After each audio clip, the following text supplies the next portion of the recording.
लक्ष्मणगढ़ पंचायत समिति सभागार में गुरुवार को पीसीसी चीफ गोविंद सिंह डोटासरा की अध्यक्षता में जन सुनवाई का आयोजन किया गया। जन सुनवाई में करीब 50 से 60 आवेदन हुए, जिनको एसडीएम मोहर सिंह मीणा ने संबंधित विभाग के सुपुर्द कर दिया और 1 महीने पश्चात अगली जन सुनवाई के पहले उन सबका निस्तारण करने का आश्वासन दिया गया।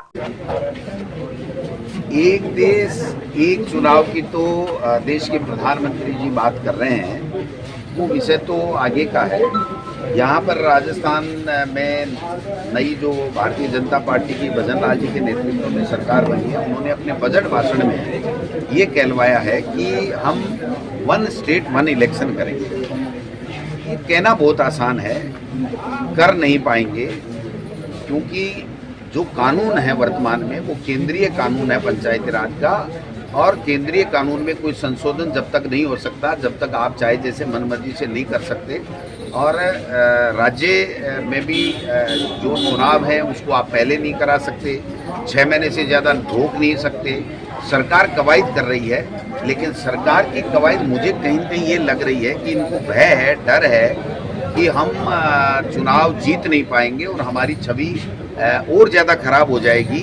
तो मैं समझता हूँ कि इसको लिंगर ऑन करके कहीं न कहीं अटका करके 12 महीने 1.5 साल पे प्रशासक लगा करके नगर पालिका, नगर परिषदें, नगर निगम और पंचायत राज की तमाम संस्थाओं के ऊपर ये एक तरीके से कब्जा करना चाहते हैं और उसको सरकार के इशारे से चलाना चाहते हैं। उसका हम लोग पुरजोर विरोध करेंगे।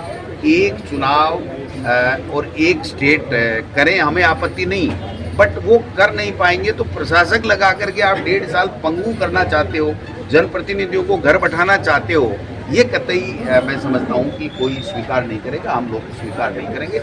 अभी तो मुझे लग रहा, वो एक कहावत है ना कि पूत के पग पालने ही दिख जाते हैं। तो इनका जो 9 महीने का कार्यकाल है वो बिल्कुल फ्लॉप है। पूरे तरीके से राजस्थान की सरकार कोई काम नहीं कर पा रही है, ब्यूरोक्रेसी पूरी तरीके से हावी है, जनप्रतिनिधि भी चल नहीं रही है। एक मंत्री 2.5 महीने से इस्तीफा लिए घूम रहा है, ऊपाड़ी बजा रहा है और इनसे उसका फैसला नहीं हो रहा है, तो इससे ज़्यादा शर्म की बात तो कोई हो नहीं सकती ना।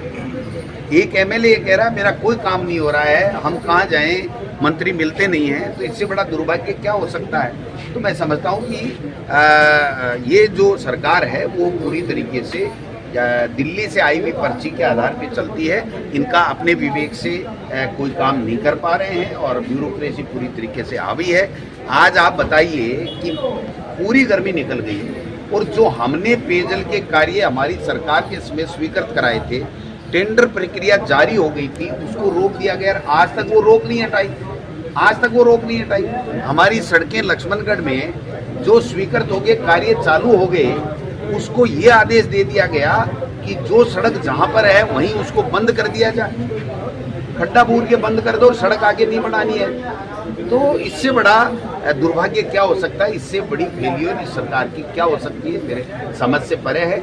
मैं लक्ष्मणगढ़ की जनता को विश्वास दिलाता हूं कि मेरे नगर पालिका के चेयरमैन जी, पार्षद, हमारे प्रधान जी, हमारे पंचायत समिति मेंबर, हमारे सरपंच, तमाम सब लोग मिलकर के जो काम होने वाले जनता के वो कराएंगे। और राजस्थान सरकार अगर कोई रोड़ा अटकाएगी, राजनीतिक आधार पर किसी कार्य को बंद करेगी। जन सुनवाई के दौरान पीसीसी चीफ गोविंद सिंह डोटासरा ने कहा कि मीडिया के माध्यम से आम जनता से अपील करता हूं कि ब्लॉक स्तरीय जन सुनवाई में ज्यादा से ज्यादा संख्या में आमजन अपनी समस्याएं लेकर आए। जन सुनवाई के दौरान विधायक गोविंद सिंह डोटासरा, एसडीएम मोहर सिंह मीणा, तहसीलदार फारूक अली, प्रधान मदन सेवदा, पालिका अध्यक्ष मुस्तफा कुरैशी सहित ब्लॉक स्तर के अधिकारी व जनप्रतिनिधि मौजूद रहे। पीसीसी चीफ गोविंद सिंह डोटासरा ने राज्य की भाजपा सरकार पर कहा कि भाजपा सरकार का 9 महीने का कार्यकाल पूरी तरह से फ्लॉप है। राजस्थान की भाजपा सरकार कोई काम नहीं कर पा रही है और जनप्रतिनिधियों की चल नहीं रही है। उन्होंने कहा कि एक मंत्री 2.5 महीने से इस्तीफा लिए घूम रहा है, किंतु इनसे उसका फैसला नहीं हो रहा है। इससे बड़ी शर्म की बात और क्या हो सकती है। उन्होंने कहा कि यह सरकार दिल्ली से आई हुई पर्ची के आधार पर चलती है, ये अपने विवेक से कोई काम नहीं कर पा रहे हैं।